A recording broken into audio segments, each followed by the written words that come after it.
Bonjour à toutes et à tous, j'espère que vous allez bien et comme d'hab, on va prendre quelques minutes ensemble pour voir les dernières infos dans le monde du dev. Et vite fait, côté programme, je vous donnerai non pas les résultats finaux des Olympiades européennes de l'informatique, mais à minima juste ceux de la deuxième session parce qu'encore une fois, ils n'ont pas encore tout publié. Ensuite, on verra que le nouveau CEO d'AWS affirme plus ou moins que le job de développeur comme on le connaît aujourd'hui devrait complètement changer et ça avec l'IA et peut-être même très rapidement. Après, je vous parlerai aussi de l'IDE qui s'appelle Z, des résultats de la commission de la concurrence anglaise sur Apple et Google, et même de plein d'autres choses. Donc maintenant, vous le savez, je crois à peu près par cœur, mais je mélange tout ça, et justement, ça commence maintenant.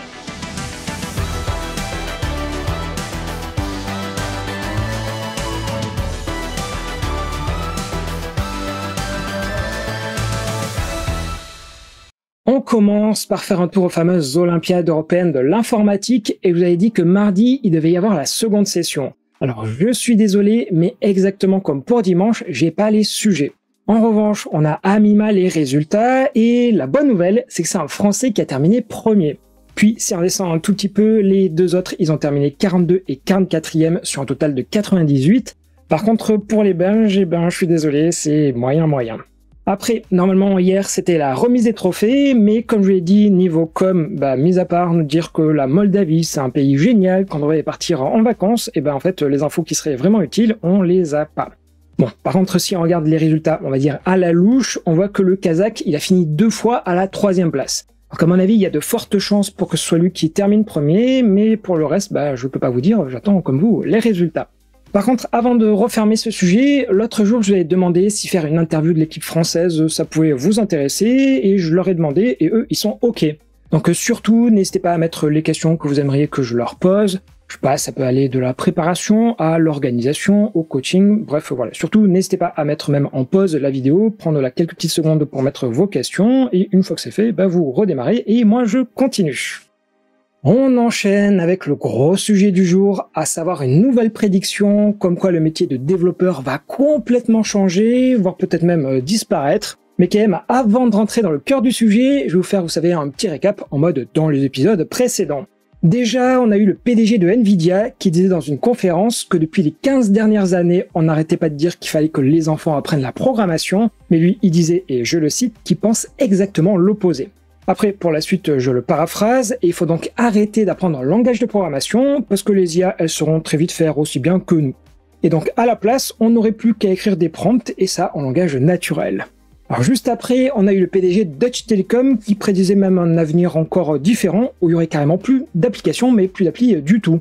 À la place, les utilisateurs, ils feraient que parler avec des IA. Bon, quand même, pour petite parenthèse, à ce moment-là, il faisait justement une démo de ce concept, mais depuis, on n'en a plus jamais entendu parler. Et enfin, il y a l'ancien PDG de Stability AI, et qui était même le plus dur, puisque lui, il prédisait un monde sans développeurs et d'ici à 5 ans.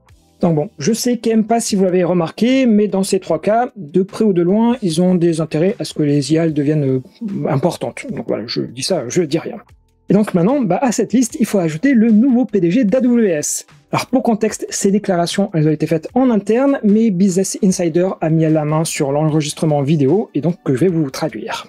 Et si on se projette dans 24 mois ou dans une période plus ou moins longue, il est possible que la plupart des développeurs ne codent plus. Le codage est en quelque sorte le langage que nous utilisons pour parler aux ordinateurs, et le métier de développeur en 2025 sera probablement différent de ce qu'il était en 2020. Alors je fais une petite pause ici, et finalement ça revient plus ou moins à la même chose que le PDG de Nvidia. Par contre, lui en donnant 2 ans, voire même un peu plus, il est plus optimiste ou pessimiste, ça dépend des points de vue. Et sinon, sur sa deuxième partie, dire que le métier de développeur a changé depuis 2020, j'aurais tendance à dire que c'est déjà le cas, parce qu'aujourd'hui on sait de quand même pas mal des IA. Et bon, allez, je continue à le traduire, et maintenant il s'exprime sur ce qu'on pourrait faire à la place. La question est plutôt comment innover, comment construire quelque chose d'intéressant pour mes utilisateurs finaux. Ça signifie simplement que chacun d'entre nous doit être plus à l'écoute des besoins des clients et de la finalité réelle de ce qu'on va essayer de construire. Car c'est ce qui constituera de plus en plus le travail, par opposition au fait de s'asseoir et d'écrire du code. Bon alors je sais pas vous, mais être à l'écoute des clients et des utilisateurs, c'est généralement le job d'autres personnes, et qui en plus le font pas toujours. Bon bref, on va dire pourquoi pas. Par contre, je sais pas si vous avez remarqué, mais autant il donne une prédiction assez précise sur la fin de la programmation, par contre sur l'avenir, là pour le coup, c'est plus des grandes phrases, on va dire. Bon, en tout cas, je vous laisserai mettre vos avis dans les commentaires, parce que moi je vous avoue que j'aurais bien envie de troller, mais bon, je vais éviter. Par contre, et à l'inverse des 3 autres CEO, AWS, ils sont beaucoup plus en retard sur l'IA, au point même qu'ils ont fait un partenariat avec Anthropic. Donc d'une certaine manière, ils ont beaucoup moins intérêt que les autres à mettre vraiment ce sujet de partout. Donc bref, comme je vous l'ai dit, les commentaires sont ouverts, n'hésitez pas à dire si vous allez dans son sens ou alors pas du tout. Allez, je continue en mode beaucoup plus utile que du blabla de CEO et j'ai déjà eu l'occasion de vous parler de l'éditeur de code qui s'appelle Z et qui a été lancé par les créateurs d'Atom. Et son gros avantage par rapport à VS Code, c'est qu'il est entièrement codé en Rust et donc beaucoup plus performant. Alors, niveau support, on a macOS et Linux qui ont déjà des binaires téléchargeables. Par contre, pour Windows, en tant que tel, il n'y en a pas, mais si vous êtes motivé, vous pouvez les compiler à la main. Et en fait, j'y pense en même temps, mais avec ce que nous a dit le CEO d'AWS, peut-être qu'on ne saura plus le faire, et même on n'aura plus besoin d'IDE en général. Bref, en tout cas, si je vous parle de cette IDE, c'est qu'en plus, il se met à l'IA, et c'est même gratuit pendant la phase de lancement. Et aussi, si leur modèle vous plaît pas, vous pouvez tout à fait le changer pour mettre celui qui vous convient. Mais surtout, si je vous en parle, c'est que niveau interface, c'est assez différent. Alors d'une, c'est assez classique, en gros c'est de manière inline, donc on sélectionne du code et on a un prompt juste au-dessus. Sinon, vous avez un assistant sous la forme d'un panneau latéral, donc grosso modo, ça ressemble à un chat, mais là où ça change un tout petit peu, c'est que vous pouvez ajouter des commandes pour lui donner du contexte. Donc ça peut être des fichiers ou même le résultat d'une ligne de commande. Donc de ce point de vue-là, et je pense que c'est assez nouveau, je veux dire en termes d'approche. Donc vu que c'est gratuit là pendant cette période d'essai, surtout n'hésitez pas à tester. Et donc comme je l'ai dit, ça s'appelle Z, mais attention, Z-E-D. Je continue, et forcément sans transition, mais la CMA, c'est l'autorité de la concurrence anglaise, et elle avait ouvert une enquête contre Apple et Google, mais plutôt sur la partie App Store et Google Play. Mais finalement, hier, retournement de situation, puisqu'on a appris que tout le dossier était clos, et surtout qu'aucune action ne serait prise. Alors dit comme ça pourrait paraître une mauvaise nouvelle, mais en réalité, c'est fermé pour mieux réouvrir. Parce qu'en gros, la CMA aura bientôt plus de pouvoir pour surtout sévir sur ces problèmes de concurrence. Et en réalité, c'était pas la seule enquête contre Apple et Google, parce que cette même CMA, elle en avait ouvert une autre sur les navigateurs mobiles, et même il y a quelques années. Mais finalement, le dossier a enfin avancé avec la publication d'un document sur les mesures proposées, sachant que pour le moment, c'est un document qui est ouvert à commentaires. Si je vous la fais courte dans l'ensemble, ça permettrait d'avoir les moteurs tiers, exactement comme c'est le cas avec le Digital Markets Act, c'est-à-dire plus de WebKit obligatoires sur iOS, sauf que pour l'Open Web Advocacy, ce serait pas suffisant, et pour 3 raisons. D'une, si on voulait installer une web app depuis un navigateur tiers, il ne serait pas possible de dire que cette web app elle utilise le même moteur que le navigateur. En 2, il n'est pas suffisamment écrit que les navigateurs doivent avoir accès aux mêmes API logiciels et matériels, en gros ici c'est que Safari. Et enfin, sur Android, pour installer des web apps, vous voyez qu'on a un beau bandeau, alors que sur iOS, c'est pas trop le cas. Et ici, l'Open Web Advocacy n'a trouvé aucune contrainte qui forcerait Apple à justement un peu améliorer l'expérience.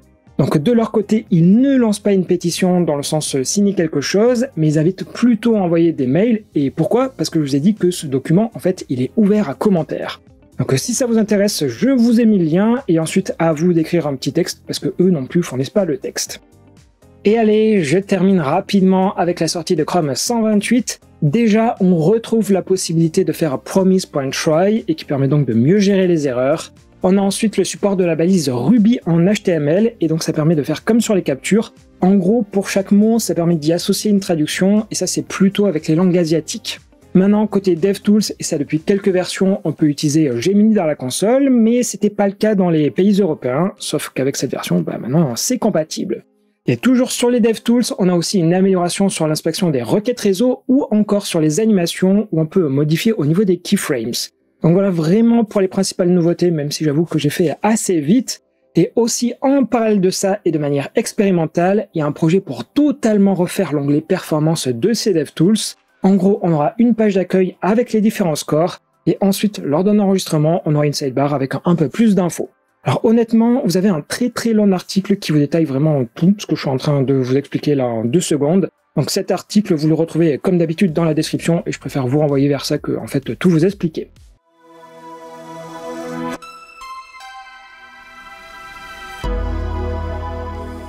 Il semblerait que le licenciement soit de retour ces derniers jours, puisque c'est désormais au tour de GoPro de se séparer de 15% de ses effectifs suite à un plan pour réduire les coûts. Ensuite, chez Sonos, qui a aussi licencié ces derniers jours, la situation reste critique suite à la fameuse mise à jour de leur application, et l'option de reproposer l'ancienne était sur la table, mais finalement, selon le CEO, ça ne ferait qu'aggraver la situation. En Chine maintenant, la suite WPS Office est l'équivalent de celle de Microsoft, mais grosse perte de productivité hier, puisque pendant plusieurs heures, le service était indisponible. Et d'ailleurs, à parler de Microsoft, un patch déployé la semaine dernière embête les utilisateurs en dual boot, puisque Microsoft a bouché une vulnérabilité sur Grub autour du Secure Boot. Mais ça a eu pour effet d'empêcher des distributions comme Debian ou même Ubuntu de démarrer. Alors il existe une manière de contourner, mais on attend une solution officielle. Et dans les meilleures nouvelles, GIMP 3 est en préparation depuis des années avec le passage à Python 3 et GTK 3, et alors qu'une sortie stable était prévue en mai, les développements se passent malgré tout bien et une sortie est désormais prévue pour les prochains mois. Et maintenant, côté Apple, un petit chamboulement intervient en interne puisque l'actuel directeur de l'App Store va partir en octobre, et ce changement va permettre de créer deux départements, un pour l'App Store et l'autre pour les canaux de distribution alternatifs. Et d'ailleurs, si vous avez une application en Europe et qu'elle correspond au profil de trader au sens du Digital Services Act, c'est-à-dire, et en simplifiant, une vocation commerciale, eh bien les coordonnées s'afficheront bientôt sur l'App Store. Et côté Steam, dès le mois de septembre, les développeurs ne pourront plus mettre des liens dans leur description, car trop utilisent ce moyen pour faire de la publicité sans lien avec le dit jeu. Ensuite, Microsoft a présenté 3 nouvelles déclinaisons de son LLM appelé Phi 3.5, et selon les cas, il dépasse les concurrents de chez Google, Meta et même OpenAI. D'ailleurs, des rumeurs laissent penser qu'une déclinaison pourrait être embarquée dans le navigateur Edge à l'image de Gemini Nano sur Chrome. Et enfin, Ideogram est l'outil qui est utilisé pour générer les miniatures sur cette chaîne. Et hier, la V2 de l'outil est sortie avec notamment une API moins chère, une application iOS, des nouveaux styles ou encore la possibilité de donner des palettes de couleurs.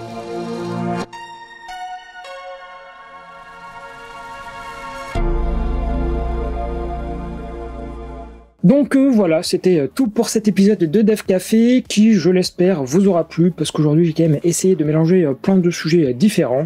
Donc c'est pour ça qu'un like, un abonnement, commenter, ça fait toujours plaisir pour moi de me donner un peu de motivation. Et d'ailleurs, je vous ai parlé de commentaires, mais surtout n'hésitez pas à mettre, vous savez, les questions là pour l'interview sur les Olympiades de l'informatique. Et donc je vais vous laisser ici, je vous souhaite bien évidemment une bonne journée et comme d'habitude, sans aucun bug, cette fois-ci ça va être plus difficile à mon avis. Allez, à bientôt.